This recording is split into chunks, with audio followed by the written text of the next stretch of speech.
इस समय हमें स्थानीय बाजार पढ़ना है। तो क्रियाकलाप 4.1 है मूल निर्धारण की समस्या। मूल निर्धारण की समस्या कक्षा 11 के लिए है, एक कलांश है।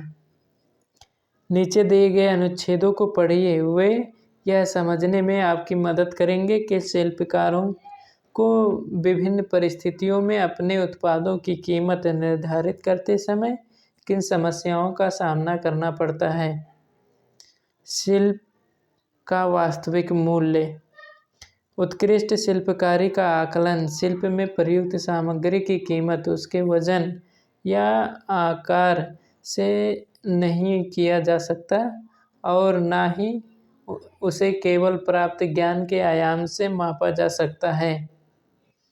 जब कोई व्यक्ति स्वयं अपने लिए, परिवार के लिए किसी सुंदर वस्तु की रचना कर रहा होता है, तब एक अलग ही ऊर्जा कार्यशील होती है। स्वोद्देश्यों किंतु आर्थिक लाभ हानि की भावना से परे, इसकी भावना ने सदैव ही कलाकारों को अपनी कारीगरी में प्रवीणता प्राप्त करने और भव्य वस्तुएं बनाने के लिए प्रेरित किया। अपने प्रयास को पराकाष्ठा तक ले जाने के लिए एकाग्रता और असीम धैर्य के साथ रचना का आनंद उसके जीवन में सौंदर्य की प्रचुरता लाता है। महान सच्चाइयाँ।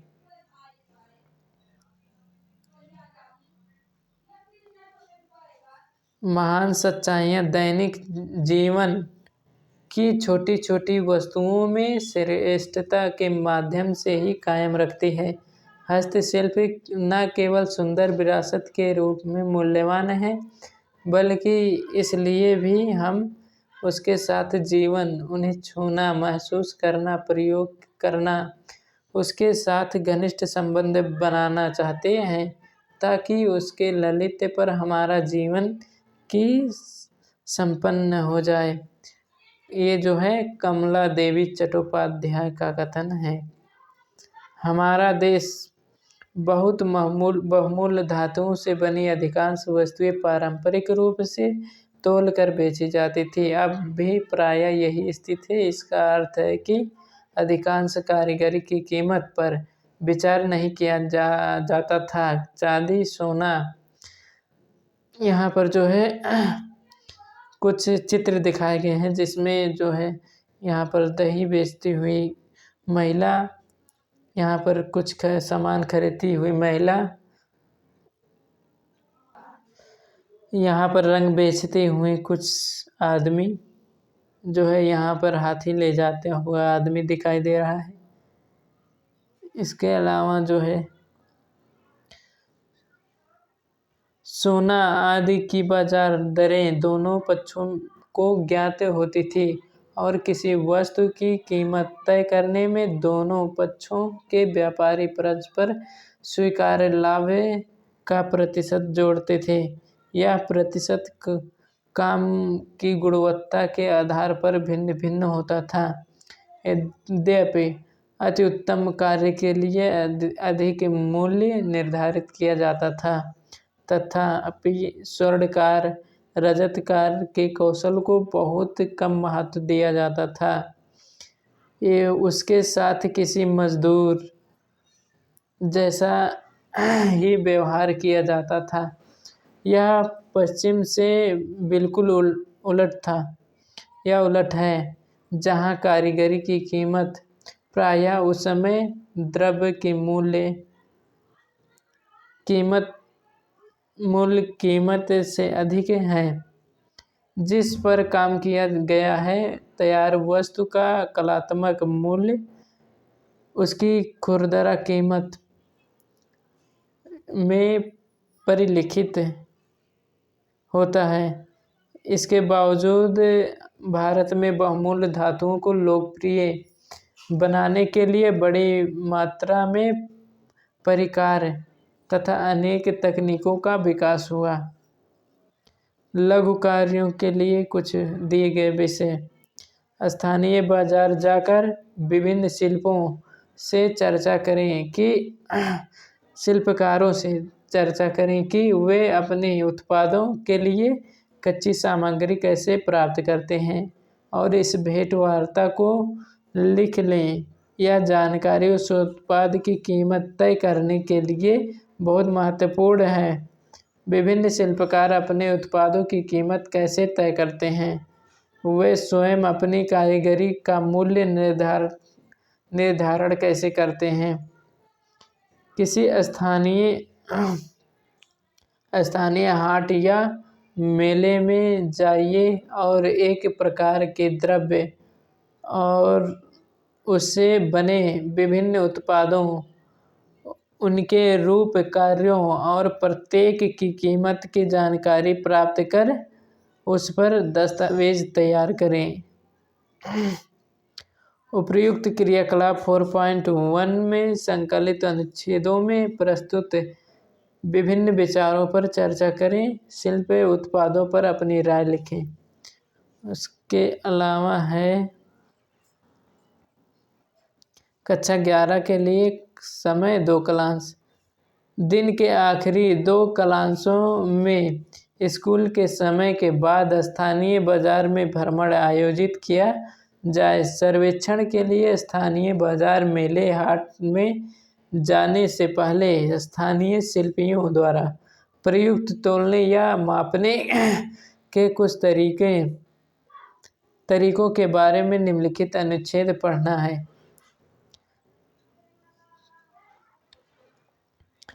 सदियों से हम अपने देश में माप तौल की विभिन्न विधियों का प्रयोग करते आ रहे हैं।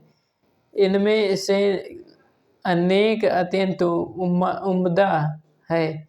विशेषता वे जो बहुमूल्य धातुओं को तौलने के लिए बनाई जाती थी। इस प्रकार लंबाई मापने के लिए शरीर के अंगों की लंबाई के आधार पर कुछ पारंपरिक इकाइयाँ बना ली गई थी। हम में से अनेक इस बात से परिचित हैं कि कपड़े का व्यापारी एक गज मापने के लिए कैसे कपड़े के किनारे को अंगुलियों से पकड़कर नाक तक ले जाते थे। बालिश्त का प्रयोग करता है। लघु कार्यों के लिए विषय। लघु कार्यों के लिए जो है विषय दिया गया है। आपके स्थानीय बाज़ारों में, मेले, हाट में वस्तुओं को तौलने और मापने के विभिन्न तरीकों का अन्वेषण करें।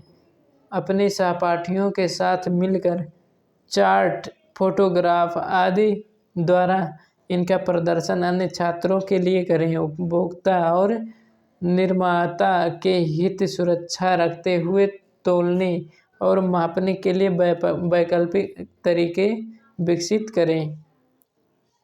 यहाँ पर जो है घी विक्रेता दिखाया गया। घी विक्रेता जो कि राजस्थान की चित्र है। यहाँ पर दिया है, तराजू भी दिया है विशेष प्रकार का। गांव का देसी घी, या जो देसी घी है, यहाँ पर मटका रखा गया है। घड़ा, ये बाल्टी है, ये बाल्टी है, ये गिलास है। ये जो है फूल विक्रेता है, हो रहा है। यहाँ पर तमाम अच्छे और तमाम प्रकार के फूल रखे हुए हैं। क्रियाकलाप 4.3 बाजार सर्वेक्षण। क्लास 11 के लिए समय 1 क्लास। निम्नलिखित अनुच्छेद पढ़िए। इनमें उन समस्याओं का वर्णन किया गया है जिनका समाधान बहुमूल्य धातुओं और शिल्पकारों को सामग्री खरीदने तथा प्राप्त करने में करना पड़ता है। कच्चे माल की खरीद। यहाँ पर चांदी का व्यापार, बहुमूल्य धातुओं की आपूर्ति सदियों सर्राफों तथा महाजनों के हाथों में थी। अब भी जिनके बिना सारा ढांचा ही ध्वस्त हो जाएगा। ये लोग सारे भारत में स्थानीय बाजारों में बहुमूल्य वस्तुओं का वितरण करके यह सुनिश्चित करते थे कि सभी उत्पादन केंद्र अपनी ज़रूरतों के लिए उन पर आश्रित रहें। भारत में सदा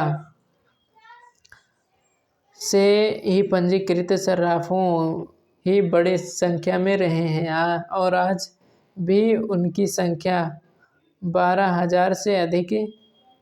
वे महाजनों के रूप में भी काम करते और सामान्यतः ब्याज की बहुत ऊंची दरें वसूल करते हैं। इन सर्राफों के पास प्रायः स्वर्णकार और रजत की शिल्पी भी बनाते थे, जो उनके लिए मासिक वेतन पर काम करते थे। बहुमूल्य धातुओं का एक औसत शिल्पी प्रायः चांदी, सोने स्टॉक में निवेश करने में असमर्थ होता था, अतः सर्राफों उन्हें सोना चांदी उधार देता था। इससे यह सुनिश्चित हो जाता था कि शिल्पकार सदा सर्राफों का कर्जदार बना रहे। लघु कार्यों के लिए सुझाए गए विषय: स्थानीय बाजार में जाकर विभिन्न शिल्पकारों से चर्चा करें कि वे कच्चा माल कैसे प्राप्त करते हैं और उन्हें किन समस्याओं का सामना करना पड़ता है। उस भेंटवार्ता को लिपिबद्ध करें। आपके इलाके और महाजन कौन है और क्षेत्रीय अर्थव्यवस्था में उनकी क्या भूमिका है। कर्ज देते समय उनकी क्या शर्तें होती थी, यहाँ पर दिखाया गया है। लास्ट बेक्स पद्धति द्वारा धातु मूर्ति तैयार करने हेतु मोम का प्रतिरूप बनाते हुए शिल्पी युगल।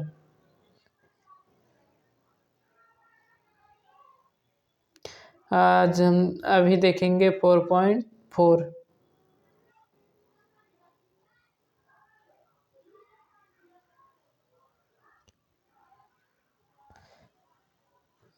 परिवर्तन को स्वीकारना। क्लास 12 के लिए समय एक कलांश है। वर्जित विलासिता।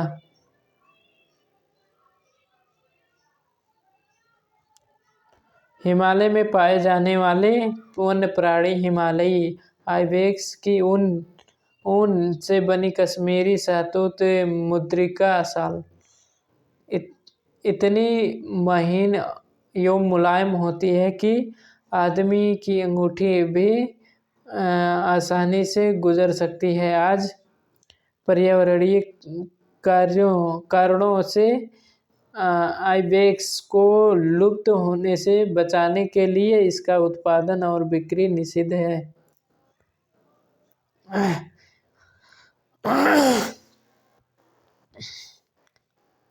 इसे बुनना एक उच्च कोटि की कला थी। अब इसे ओढ़ना एक वर्जित विलासिता है। प्रवासी कलाकार की बात करेंगे। बेलू आसारी एक काष्ठ शिल्पी है। उसके पूर्वजों की एक लंबी वंश परंपरा रही है कि मंदिरों के लिए पारंपरिक काष्ठ नक्काशी और कार्य करते थे।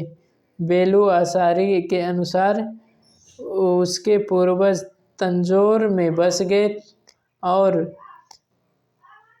जिले में मंदिरों के छकड़ों के लिए चित्रों की नक्काशी करने लगे थे। 19वीं शताब्दी के मध्य तंजौर में मराठा शासन के अंत के साथ ही यह संरक्षण समाप्त होने पर वे कराईकुडी चले गए, जो मदुरई के पूर्व में छोटा सा शहर है। वह नागथर चट्टियार नामक एक वाणिज्य समुदाय था। इसका व्यापार सारे दक्षिण पूर्व एशिया में फैला हुआ था। ये लोग विशाल प्रासादों का निर्माण शुरू कर रहे थे, जिसके लिए उन्हें प्रवीण नक्काशों और काष्ठलिपियों की जरूरत थी। वेलू के पूर्वजों ने इन घरों के दरवाजों तथा स्तंभों की नक्काशी में मदद की। मुख्य द्वार कार्य बहुत पेचीदा था, क्योंकि वह बाह्य सार्वजनिक स्थान और भीतरी पवित्र पारिवारिक स्थान के बीच दहलीज का काम करता था। किंतु भारत की स्वतंत्रता के बाद चट्टियारों ने विदेश में अपना व्यापार बंद कर दिया। अधिकांश लोगों की सारी पूंजी नष्ट हो गई। वे चट्टीनाड लौट गए। वेल आसारी के पिता को फिर काम खोजना पड़ा। यह स्थिति बहुत निराशाजनक थी कि जो एकमात्र काम उन्हें मिला था वह पुराने चट्टियारों घरों को खंडित करने का था, ताकि सजावटी सामान तथा लकड़ी को बेचा जा सके। उन्हें बीम तथा कड़ियों को तोड़कर नई खिड़कियां, दरवाजे और अलमारी बनाने का कार्य दिया गया।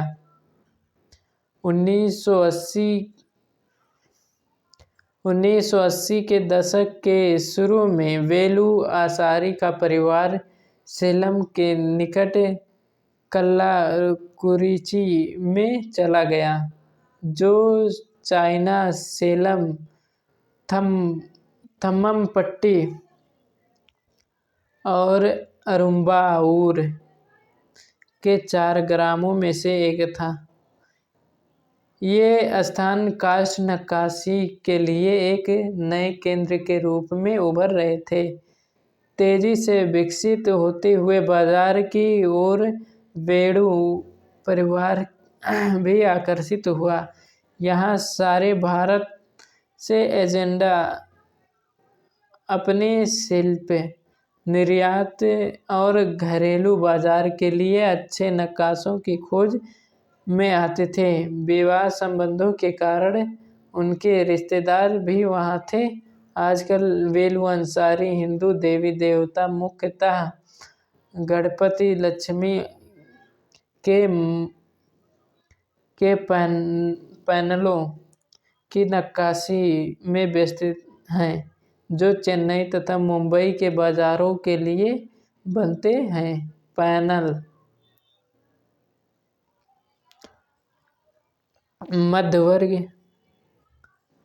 मध्य वर्ग के घरों में दीवारों पर सजावट के काम आते हैं। निर्यात के लिए कुछ पैनलों का पुराकालीन प्रकाशकरण होता था।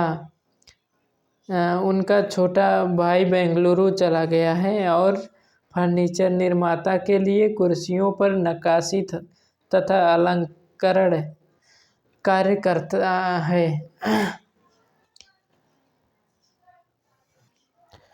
उसका मानना है कि फर्नीचर बाजार का भविष्य अच्छा है, उसका वेतन अच्छा है और उसके बच्चों को बेहतर शैक्षिक अवसर उपलब्ध हैं।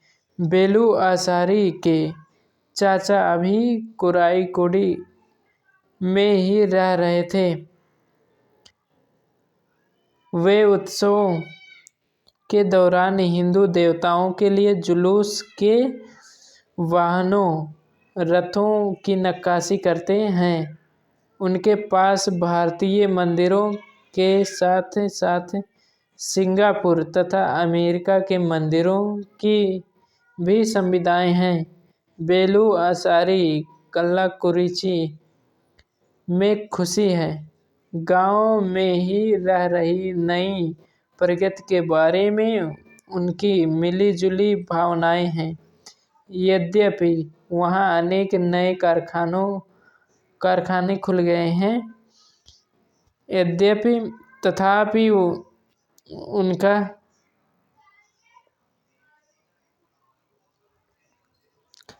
तथापि उनका स्वामित्व विश्वकर्मा समुदाय के लोगों के पास नहीं है। इन कारखानों का स्वामित्व अब उन कामगारों और मजदूरों के पास है जो पहले उनके अपने संबंधियों के कारखानों में काम करते थे।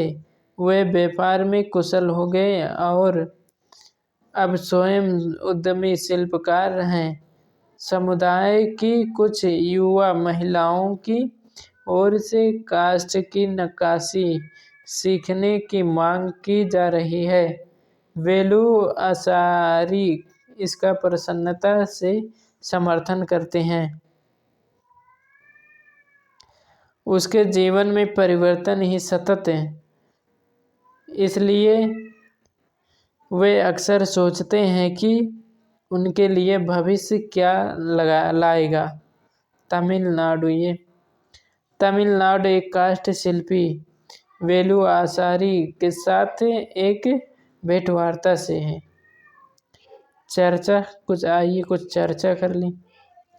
चर्चा और निबंध के विषय।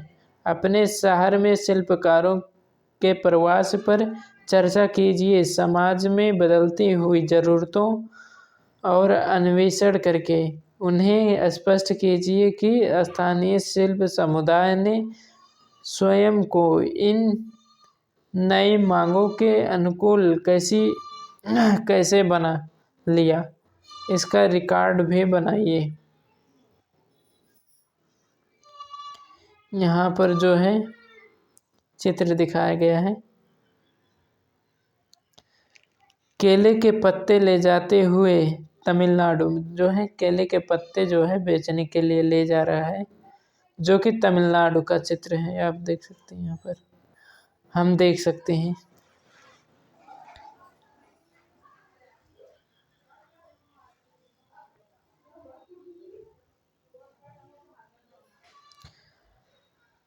क्रियाकलाप 4.5 को देखेंगे। शिल्प के लिए यातायात। कक्षा 12 समय एक कालांश है। इससे पहले छात्र अपना लघु कार्य शुरू करें। स्थानीय बाजार, दुकान, मेला, हाट में जाएं। उन्हें इस बात के लिए तैयार कर दीजिए कि वे वहां जिन लोगों से मिलेंगे, जैसे उत्पाद व्यापारी, उपभोक्ता आदि, उनसे रोचक और प्रासंगिक प्रश्न पूछें। निम्नलिखित अनुच्छेद में सत्यता के पिता सत्य के पिता भारत के विभिन्न प्रदेशों के विशेष डिजाइनों तथा बुनाइयों का वर्णन कर रहे हैं। भारतीय बाजार रंग की बात करने। सत्या के पिता के पास कहने के लिए अनेक कहानियाँ थीं। वह अपनी साड़ियाँ बेचने, नए ऑर्डर लेने के लिए सारे भारत के बाजारों तथा मेलों में घूमते थे। उन्होंने सत्या को उत्तर भारत के एक पवित्र नगर वाराणसी में करघों पर बनाई जा रही सुनहरी जरी के ब्रोकेड वाली वैवाहिक साड़ियाँ के बारे में बताया। कौन सी साड़ियाँ जो है वैवाहिक जो है साड़ियों के बारे में बताया। कई शताब्दियों पूर्व 3 भाई हथकरघा बुनाई की कला के विशेष कौशल को चीन से लाए थे। इन्हीं के नाम पर इन साड़ियों के नाम से 3 बनारसी साड़ी के डिजाइन प्रसिद्ध हुए, जैसे जैक्वार्ड जो है कोष्ठक में दिए गए ट्रेंडलों तथा शटलों का एक जटिल संयोजन। जामदानी क्या है? कोमल फूलों का एक सजावट से युक्त तंचोई एक अन्य तकनीक रखे गए। सत्या ने इकत नामक एक अनोखे कौशल के बारे में सुना, जिसमें धागे को मोम लगे सूत के धागे के साथ बनाए जाने वाले डिजाइनों के अनुरूप विभिन्न स्थानों पर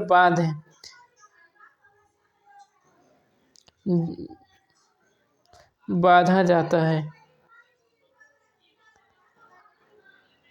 और बुनाई से पहले भिन्न भिन्न रंगों में रंगा जाता है। जब बाने के धागों से ताने पर बुना जाता है, तब तोते, मछली, हाथी, कमल के फूलों वाले बारीक डिजाइन कपड़े की लंबाई तथा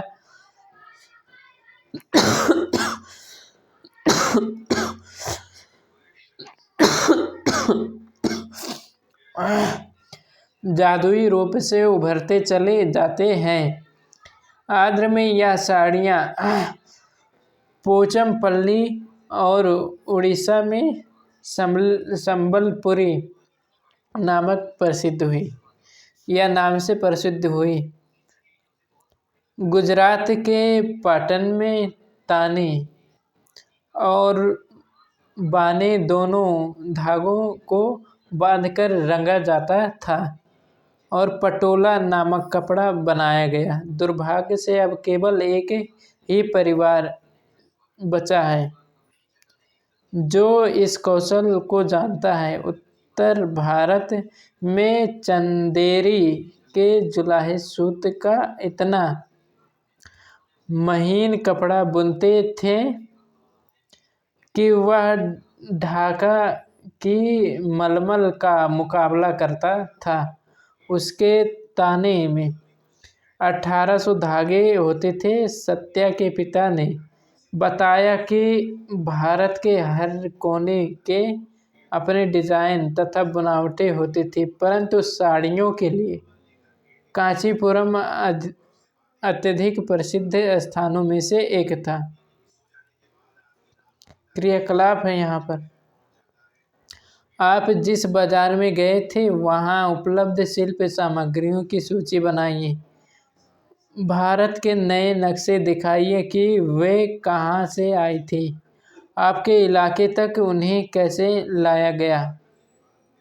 यहाँ पर तमाम प्रकार की साड़ियाँ हैं, आप देख सकते हैं। यहाँ पर भी हैं, यहाँ है,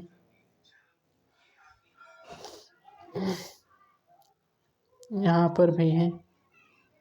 यहाँ पर लिखा है भारत के विभिन्न प्रदेशों की साड़ियाँ बेच रही दुकानें। यहाँ पर देखिए आप साड़ियाँ यहाँ पर भी हैं। क्रियाकलाप 4.6 पढ़ेंगे हम। कालांश है। निम्नलिखित अनुच्छेदों को पढ़िए, इसके अंत में सुझाए गए क्रियाकलाप करिए। विख्यात मूर्तिकार तथा कला तथा शिल्प के संग्राहक शंकु चौधरी ने अपनी एक नोटबुक में लिखा था, अब स्वयं से यह पूछने का समय आ गया है कि हम शिल्पी वर्ग की संभावित प्रतिभा के साथ क्या करना चाहते हैं।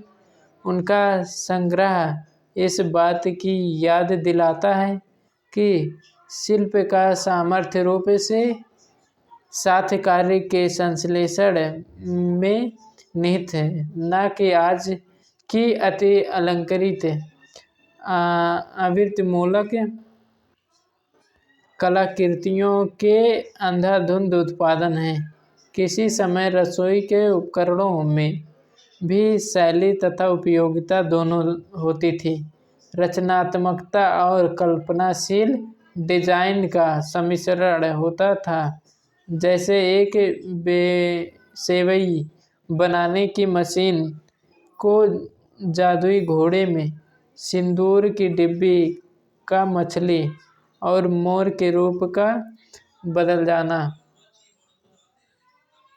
नवीन सतह क्या क्या है। सामुदायिक कला अब स्वयं को वाणिज्यिक क्रियाकलाप के भिन्न तरीकों से प्रस्तुत करने के लिए समायोजित हो रही थी। विभिन्न पारंपरिक कला रूपों को किस प्रकार नए रूपांतरण के लिए फिर त्रिआयामी उत्पादों के लिए अनुकूल बना कर बेचा जा सके, ऐसे अनेक उदाहरण मिलते हैं। पश्चिमी मान्यता के अनुसार कला को स्थायी होना चाहिए, पेंटिंग अस्थायी होनी चाहिए, फ्रेम की जानी चाहिए, ना कि हर मौसम में धो दिया जाए। इस विकास क्रम ने एक नए प्रकार की रचनात्मकता को जन्म दिया, जो चित्रकारी पारंपरिक रूप से दीवारों पर की जाती थी, अब डिब्बे, ट्रे, भिन्न प्रकार के कपड़े पर ही की जाती है। कुछ लोगों ने तो कथा पुस्तकों को सजाने या एनिमेशन फिल्में बनाने की पारंपरिक लोकचित्र का प्रयोग किया।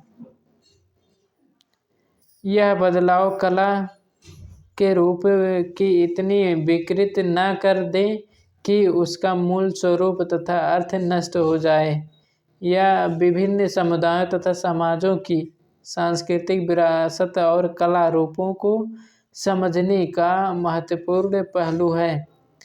संस्कृति की सराहना, विशिष्ट रूपों के अर्थों तथा महत्व को समझना, एक आधारभूत सम्मान को कला रूपांतरण की नींव होनी चाहिए। यहाँ पर चित्र देख लें। साड़ी जो है, साड़ियों पर ये डिजाइन तैयार किया गया है। एक छात्र द्वारा बनाया गया टेराकोटा फलक। क्या टेराकोटा फलक?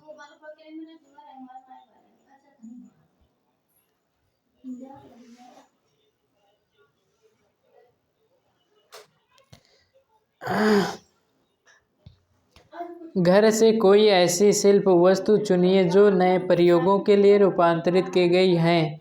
उस वस्तु को कक्षा में प्रस्तुत करते हुए चर्चा कीजिए। क्या वह रूप, कार्य तथा नए प्रयोग का सही रूपांतरण है? कक्षा में चर्चा कीजिए कि क्या कला अस्थायी होनी चाहिए। अपने स्थानीय बाजार में विचार को स्पष्ट करने वाले उदाहरण खोजिए। संस्कृति की सराहना, विशिष्ट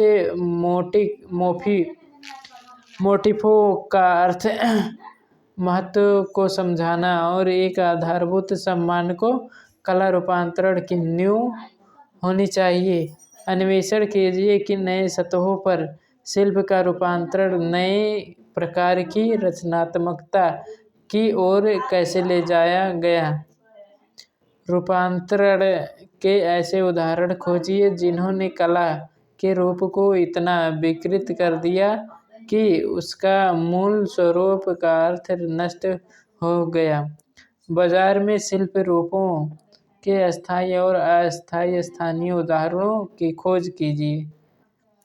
किसी शिल्प के नए तरीकों में रूपांतरण का शिल्पकारों और उनकी कुशलताओं पर क्या प्रभाव पड़ता है। जब शिल्प बाजार की मांग के अनुसार बदलते हैं तब किसका उदाहरण होते हैं। रूपांतरण का रचनात्मकता का परंपरा को शिथिल करने का। क्या करने का? शिथिल करने का। यहाँ पर एक चित्र है। विभिन्न उद्देश्यों के लिए हस्तशिल्प के छाते। यहाँ पर एक और चित्र दिखाया गया है।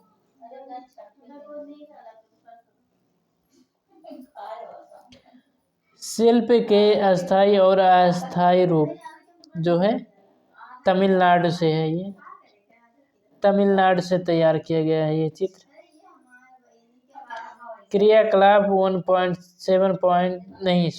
4.7 7 देखना है। हथकरघे के मशीन तक, हथकरघे से मशीन तक जो है देखना है। एक कालांश है कक्षा 12 के लिए। अपने शहर नगर के निकट किसी विख्यात हथकरघा केंद्र में जाने की व्यवस्था करें। मित्रों, स्कूलों से कक्षा के 7 समूह में बुनकरों के किसी परिवार से मिलने की कोशिश करें। अपने हाथ किसी अध्यापक या माता पिता को ले जाएं। देखें कि बुनकर कैसे काम करते हैं।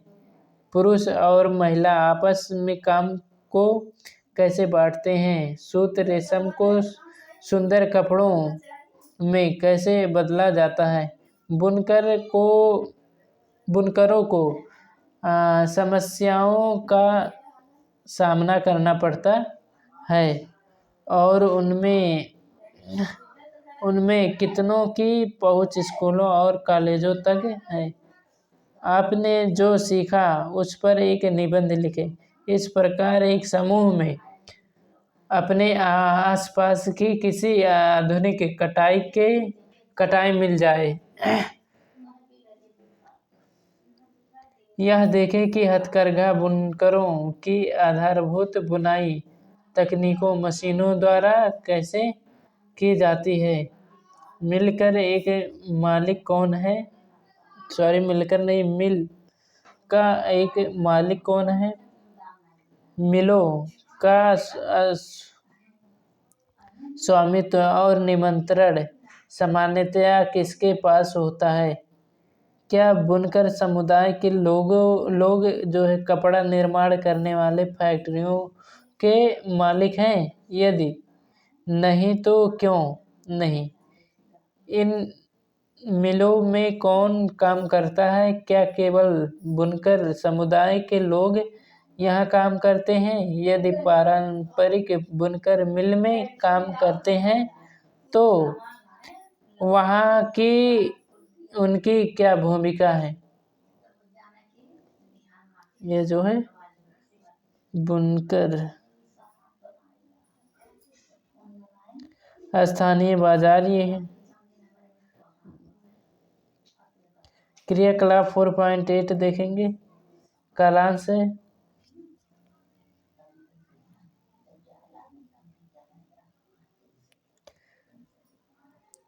अनेक व्यवसायों में पुरुष महिला काम में बराबर की भागीदारी करते हैं। बुनकर समुदाय में महिलाएं समान रूप से शामिल होती हैं। श्रम का विभाजन मुख्यतः पितृसत्ता का परिणाम होता है, जिसमें किसी बाजार अथवा समाज में पिता तथा पुरुष सदस्यों का प्रभुत्व होता है। वे ही उत्पादन के साधनों को नियंत्रण भी करते हैं। सुझाए गए क्रियाकलाप। छात्र एक ही शिल्प और उनके उत्पाद बिक्री आदि में पुरुषों तथा महिलाओं की भिन्न भिन्न भूमिकाओं का अध्ययन कर सकते हैं। आपके आस पड़ोस में कौन से शिल्प विशिष्ट रूप से पुरुषों के साथ और कौन से महिलाओं के साथ जुड़े हुए हैं। एक ही प्रकार की शिल्प कला काम कर रहे हैं। पुरुषों महिलाओं के वेतन विसंगति पर जानकारी एकत्र करिए। क्रियाकलाप 4.9 शिल्पों की स्थिति पढ़ना है। क्या पढ़ना है। शिल्पों की स्थिति। एक स्थापति के साथ वार्तालाप। तिरुनेलवेली तमिलनाडु में भगवान विष्णु को समर्पित एक छोटा सा किंतु भव्य मंदिर के पारंपरिक वृत्तांत में यह दावा किया गया कि किसी प्राचीन युग का है, किंतु उनकी स्थापत्य कला को प्रकट होता है कि वह अर्वाचीन मूल का 18वीं शताब्दी से पहले का नहीं।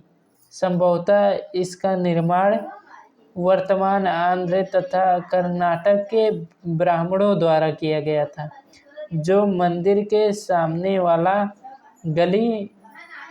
वाले गली में रहते थे।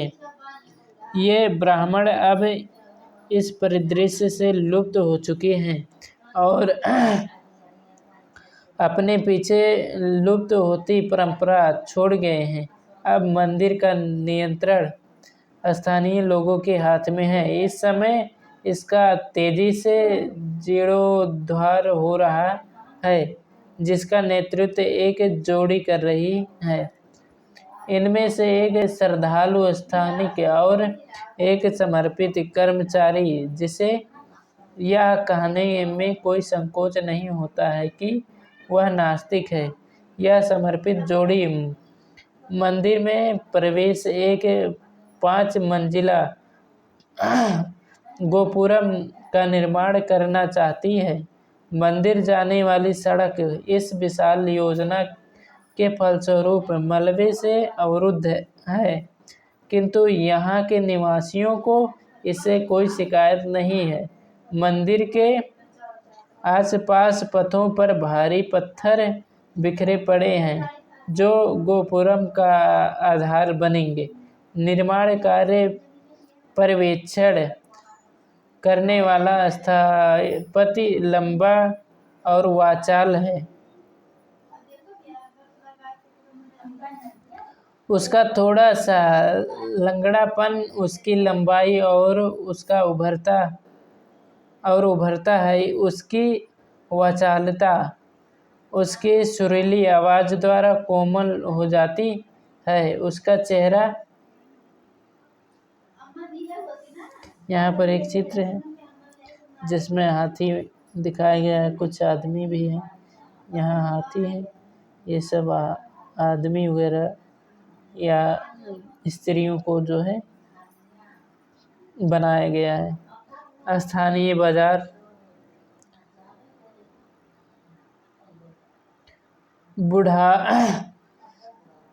बुढ़ापे की झुर्रियों से अप्रभावित और ताज़ा दिखाई देता है। मैं उससे यह कहता हूँ तो वह हंस पड़ता है।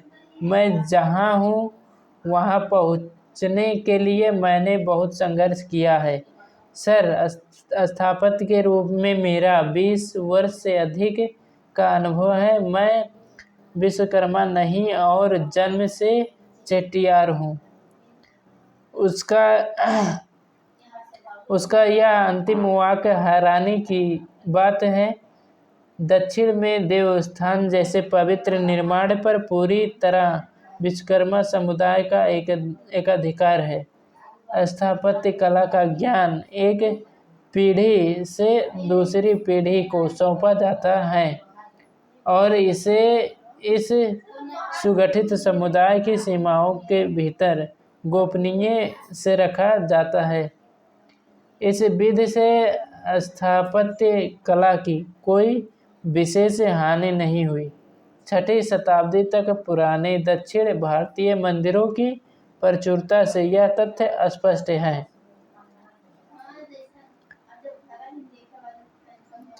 मुझे इस बात तक पहुंचने के लिए बहुत संघर्ष करना पड़ा था। प्रारंभ में मेरे गुरु मुझे इस कला के गुण जो है सिखाने के लिए अनिच्छुक थे। पूर्णतः मैं छेनी बनाने की क्षुद्र तकनीकें सीखने के लिए भट्ठी तक सीमित था। भट्ठी से बाहर निकलने और अपने गुरु को यह विश्वास दिलाने मुझे बहुत समय लगा कि मैं एक आदर्श शिष्य बनने योग्य हूँ। उसने यह भी कहा, अब मैं उसका प्रमुख शिष्य हूँ। मैंने अनेक विख्यात मंदिरों में काम किया है। श्रीरंगम व पलानी में मैंने इस कला को परिश्रम से सीखा। इस विषय की पुस्तकें कहाँ से लेते हो? पुस्तकें कौन सी थी या कौन से हैं? सर, ज्ञान तो अभ्यास और वर्षों के प्रशिक्षण से आता है। ज्ञान जो है अभ्यास और वर्षों के प्रशिक्षण से आता है। मुझे केवल यह खेद है कि मैं अपने गुरु को यह विश्वास नहीं दिला पाया कि मैं संस्कृत में लिखी गई शिल्प शास्त्र की पुस्तकें पढ़ने में योग्य हैं। क्या तुम्हारे मास्टर को संस्कृत आती है? हाँ, आती है, लेकिन संस्कृत अध्ययन केवल विश्वकर्मा समुदाय के बालकों के लिए ही है। मैं तो आखिर निम्न जाति के चेट्टियार हूँ, उन वंश के चेट्टियार भी नहीं। क्या तुम अपने गुरुजी से नाखुश हो? मैं नाखुश क्यों होने लगा? वह तो मेरे भगवान हैं। यह तो मेरा दोष है कि मैं उसकी आशाओं पर खरा नहीं उतरा। मैं चाहता हूँ कि मेरा बेटा शिल्प शास्त्र के ग्रंथों को समझे। मैं उसे शीघ्र ही प्रशिक्षित करना चाहूँगा। फिर उसने उत्कंठित होकर कहा, और उसके लिए संस्कृत का एक शिक्षक खोजूंगा।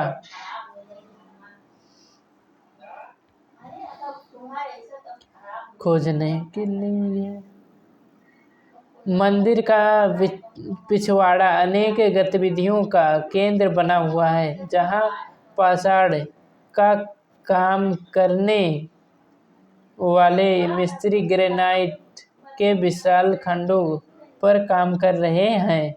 क्या वे विश्वकर्मा है? ये नहीं। वह हंस पड़ा और बोला कि अभी करईकुंडी नगर के निकट के 2 गांवों से आए हैं। इन पत्थरों के तराशने के लिए कौशल की जरूरत है, जो केवल इन ग्रामवासियों के पास है।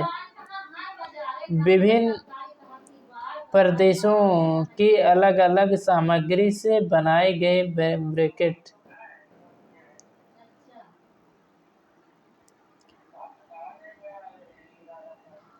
क्या उनमें से कोई मास्टर निर्माता बन पाएगा?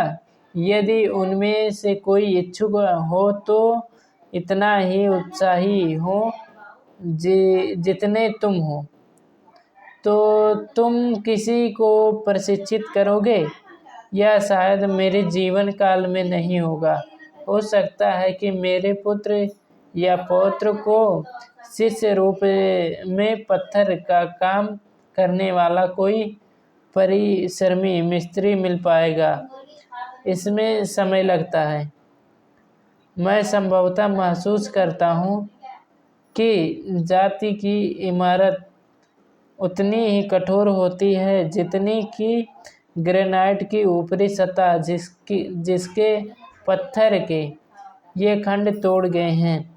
साधारण लोग इस दीवार को गिराने की कोशिश करते हैं, नए औजार खोजते हैं। वे जानते हैं कि यह काम कठिन, समय साध्य है। उन्हें कोई जल्दी भी नहीं है। वे एक खंड को तराशने के लिए तैयार हैं। मृद भांड निर्माताओं के कुशल समुदाय को उत्तरी भारत के अधिकांश भागों में कुम्हार कहते हैं। तेलुगु में कुम्हार और तमिल में कुशवार इन्हें उत्तर वैदिक काल में निम्न जाति का माना जाने लगा था। पंख, मृदा और मृत्तिका के साथ काम करने वाली अधिकांश जातियों के बारे में यह सोचा जाता है कि वे दूषित वस्तुओं के संपर्क में रहती हैं। अतः किसी प्रकार के उत्पादन कौशल से जुड़ी हुई जातियों को निम्न माना गया। वैज्ञानिकों ज्ञान और दस्तकारी के कुशलता के बावजूद भारत में बुनकर समुदाय को निम्न जाति का माना जाता है। यदि किसानों कुम्हारों और कर्मचारियों की तरह बुनकर भी ज्ञान और प्रौद्योगिकी में पथ प्रदर्शन कर रहे, तथापि वह सामाजिक तथा आध्यात्मिक क्षेत्रों में पराकाष्ठा का अभाव झेलता रहा।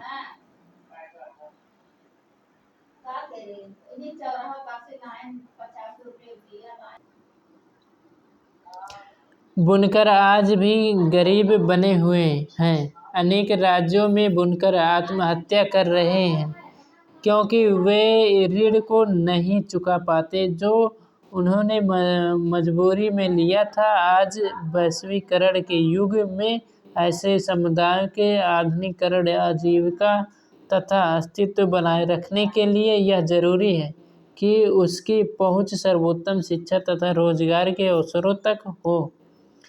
ऐसा जो है पी अनंतकृष्णन द पानियर 15 अगस्त 2009 को जो है व्यक्त किया था। आंकड़ों का संकलन, डाटा बैंक बनाना। हमारे हर प्रकार की कला तथा शिल्प रीति का विस्तृत एवं सर्वांगीण सर्वेक्षण, उनके रूपों तथा कार्यों, द्रव्यों, तकनीकों, रीति में परिवर्तनों और प्रत्येक की विशेषताओं का तैयार करना होगा। इन सर्वेक्षणों का मुख्य उद्देश्य यह होगा कि उनके बारे में जानकारी का एक संसाधन बैंक बनाया जाए।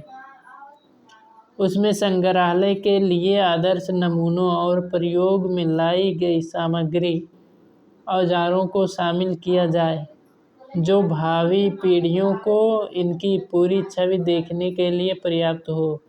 यद्यपि उनकी रीति का अंत हो जाए तो या छोड़ दी जाए, तथापि यह शक्ल बदल दी जाए। यह एक बीज बैंक के रूप में काम कर सकता है जो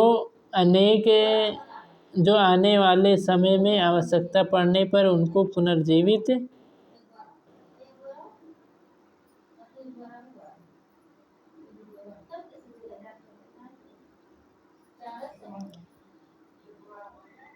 यहाँ पर जो है तरह तरह की जो है घड़ा और मटका, गगरी बनाया गया है।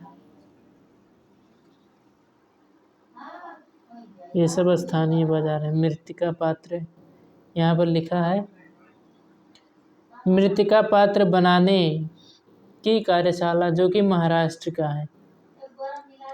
इसके अलावा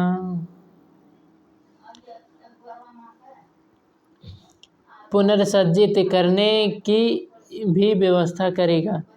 इसके अंतर्गत जो छवि प्रस्तुत की जाए वह व्यवसायी और हमारे समय की जनता को उनका सच्चा मूल्य समझने और उनकी सूक्ष्मताओं पर प्रतिक्रिया करने हेतु पुनर्शिक्षित भी करेगी और सबसे बढ़कर गैर पारंपरिक आकांक्षियों के एक नए समूह का या कलाकार का ध्यान शहरी समाज और आकर्षित कर सकती है।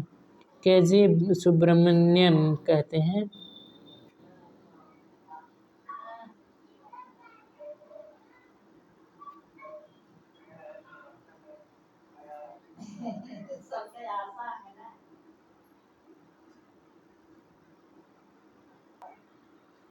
जो है लघु कार्यों के लिए सुझाए गए विषय यहाँ पर दिए गए। चर्चा करें कि शिल्पकारों का दर्जा इतने निम्न स्तर पर क्यों है। अपने पड़ोस में यह जानने के लिए किसी शिल्पी समुदाय का अध्ययन करें कि पिछले 20 वर्षों में कोई सामाजिक आर्थिक परिवर्तन हुआ।